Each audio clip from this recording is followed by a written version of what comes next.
Perquè l'art és fonamentalment una forma d'expressió personal i una forma també de treure parts del nostre interior, del nostre caràcter, de la nostra forma de ser.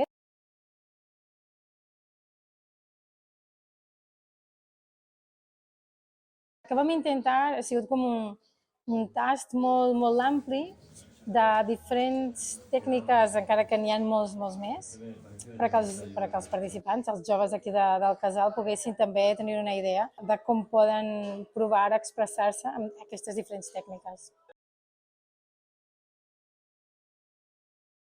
Donem a qualsevol persona, de qualsevol edat, qualsevol context, un espai d'autoconeixement, un espai també de parar i deixar tot el que és el dia a dia que està al nostre voltant, que ens pot generar estrès, malestar, totes aquestes sensacions moltes vegades que són diàries del nostre context laboral, familiar, escolar. Jo crec que qualsevol cosa que serveixi per fer una mica de focus, com per apartar una mica de tota la rutina, dels pensaments aquests negatius, com per expressar una mica els sentiments així interns que no saps una mica com expressar-los d'altra manera.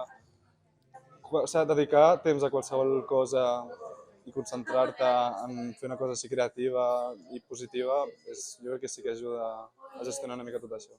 T'ajuda a connectar amb una part més emocional, no? Al final, quan expresses alguna cosa en físic, té un component del teu interior, no? Com del teu món interior, i jo crec que de forma inconscient doncs, ho acabes tractant a través d'això. Coses creatives o sortir de la teva zona de confort en coses, sobre les coses positives, jo crec que ajuda a la teva autoestima. Crec que és molt guai perquè el treball en comunitat t'aporta autoestima perquè estàs constantment rebent validació de la gent, us doneu ànims entre vosaltres. A mi m'agrada molt la frase de l'intercanvi és canvio, no? Llavors com que estàs intercanviant coses amb gent i sents que formes part d'alguna cosa i això per l'autoestima és un xute brutal.